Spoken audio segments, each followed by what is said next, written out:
Sabi nila, pag may trabaho ka na, mabibili mo na ang lahat ng gusto mo. Yun din po ang akala ko dati. Pero ngayong working ako, ay... Anyways, hello mga ka-Cozy fam! Welcome to my channel, and for today's video, I'll tell you about the lessons I learned from this book by Sir Chinkitan, Diary of a Pulube. Yung iba siguro sa inyo ay familiar na sa book na to. What I'll be sharing are my insights about the topics from the book. By no means, hindi po ako financial expert, pero I'll tell you about my financial mistakes, the lessons I learned, and the steps that I'm making to get better. So, a quick background about Sir Chinkitan's book, Diary of a Pulube. It's about 22 money lessons para ma-avoid po natin ang pagiging broke. Isa ito sa mga books na nahirapan akong bilhin sa National Bookstore dati kasi palagi po siyang sold out. That was way back 2018. Napakasimple po ng mga discussions and super relatable po siya sa atin. Yung i-discuss ko lang is yung mga money lessons na na-experience ko or somehow nakaka-relate ako. Yung the rest kasi is hindi na siya applicable sa akin. Nung nabasa ko yung book, naiintindihan ko naman yung konsepto. Pero, ang application po talaga, yun minsan yung nag-struggle po tayo. So yung pinakauna po na money mistakes na hindi lang din naman ako ang nakakagawa is shopping now, pulubi later. Sa panahon natin ngayon, napakadali po talagang mag-add to cart. Tamang visit ka lang sa mga shopping apps, minsan, ang dahilan, stress ka lang, bored, or impulsive buying lang talaga siya. Lalo na po pag meron kang pay later na available po sa Lazada at saka sa Shopee. Alam ko yung TikTok meron din po sila. At lalo na po pag sale. Yan. Kahit di mo naman kailangan, minsan nakaka-tempt po talaga siya. So, yung advice ng book dito ni Sir Chinky is ask yourself, may extra money ba ako para rito? Kaya ko ba itong bayaran kagad? Nang hindi nangungutang o ginagalawang ipon? Pag ang sagot mo sa mga tanong na yan ay hindi, then walk away. Sa case ko naman, nung nasa Maynila kasi ako, tama lang ang sweldo ko. Tapos, nagpapadala rin ako sa probinsya. So, hindi ko talaga nabibili ang gusto ko ron. So, parang na-deprive ako sa material aspect. Nung nakauwi ako ng probinsya, nakahanap ako ng stable na work na medyo okay yung sweldo, doon ako nag-start na bumili ng bumili. Tapos may pay later pa ako na malaki yung limit. So confident talaga ako na kaya kong bumili. To cut the story short, nag-overspend po ako. But something emergency happened. And I don't have any savings during that time. So lagpas-lagpas talaga ako ng due date. And to tell you the truth, nakaka-stress po talaga siya. Ngayon, thankful ako na bayaran ko na yung pay later. But the consequences, hindi ko na siya pwedeng magamit. I think rule nila yun pag may record ka sa kanila na palaging late payment. Ang akin naman, okay lang, at least nabayaran ko siya. At hindi na ako matitempt gamitin. Because of my impulsive buying, ito yung naging result.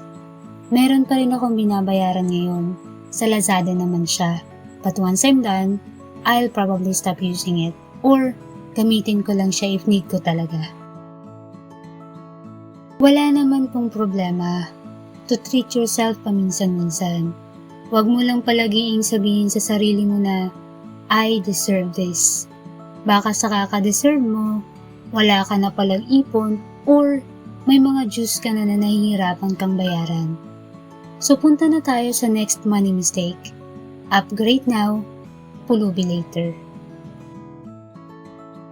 Naman, hindi naman ako nag-struggle dito so far. Hindi kasi ako mahilig mag-upgrade. Halos lahat ng phone ko dati, pag brand new, hindi ako lumalagpas ng 6K, yung amount pag bumibili ako. Kung meron man akong, sabihin na natin na medyo okay na phone, galing sa sister ko. Kasi sa amin, siya ang mahilig mag-upgrade. So kumbaga, second hand siya. Hinulugan ko pa nga dati. Syempre dahil second hand, presyong kapatid na yun. Yung ginagamit ko naman ngayon na phone, I think isa ito sa pinakamahal kong binili. Para sa akin ha, around 13 to 14K ata. Pero pag ganito, mura pa to sa iba.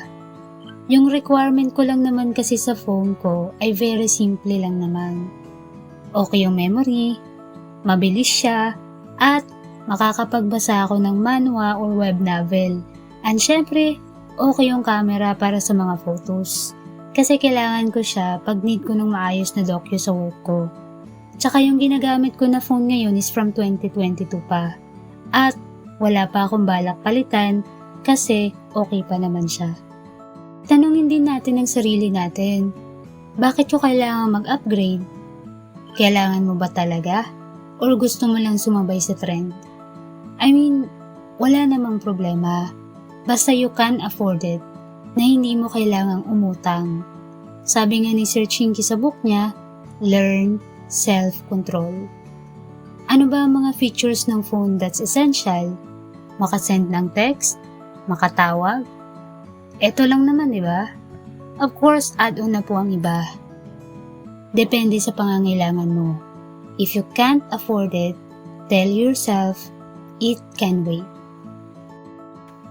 Next, ayaw magbaon now, pulubi later.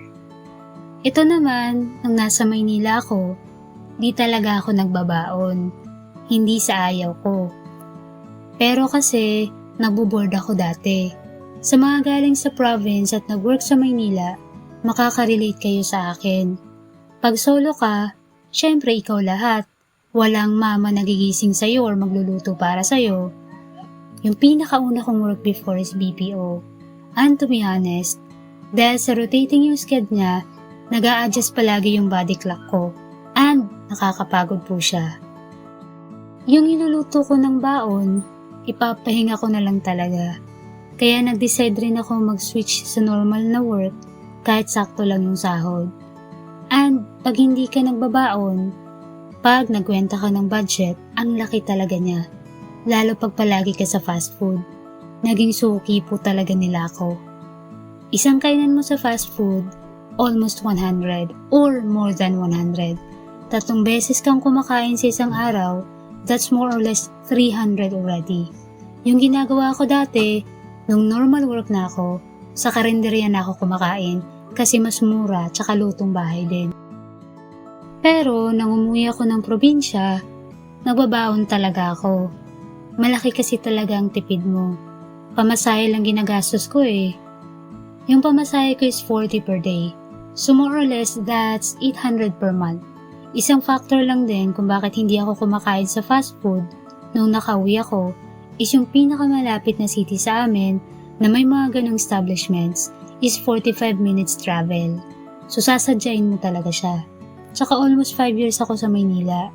Halos puro fast food kinakainan ko ron. Mag-crave pa ba ako? Yung iba, ayaw nilang magbaon kasi nakakahiya raw. Pero in the long run, budget mo rin naman na magsasuffer, so pili ka na lang. Gusto mong makatipid or gusto mong i-maintain yung image mo na you can afford it kahit di naman. The choice is yours. Sa bottom line, kung kaya mong magbaon, magluto ka. Kung normal naman ang schedule mo, pwede ka namang mag-prepare a day before. Malaki po talaga ang matitipid mo. Party now, pulubi later. So tayong mga Filipino, known po tayo na mahilig sa mga handaan. We celebrate birthdays, pista, binyag, graduation, and marami pang iba. Wala pong problema sa celebration. Basta ang rule, may budget ka. Kung sakto-sakto lang naman, okay lang po, kahit simple lang. Pero sabi ni Sir Chinky, if our savings get depleted just for the sake of being able to throw a party, may mali na. Which is, totoo naman. Kahit saan pong lugar, makaka-encounter ka talaga ng mga tao na sobrang bonggang maganda. Kaya lang, after, may naniningil na sa'yo. Kasi naman, yung hinanda mo, iinutang mo lang din. Sa family po namin, pag may mga celebration kami, gaya ng birthday, Pasko, or New Year, kahit simple lang, kahit kami lang, okay lang po yun sa amin. Basta, meron kaming peace of mind after. Kasi hindi naman inutang yung hinanda namin. So hanggang dito na lang muna yung discussion ko. I'll post another video for the next parts. And if interested kayo sa book ni Sir Chinky, Diary of a Pulube, ilalagay ko po yung link sa description. Don't forget to like and subscribe. I'll see you in my next video for more talks about financial organization, decluttering, and productivity.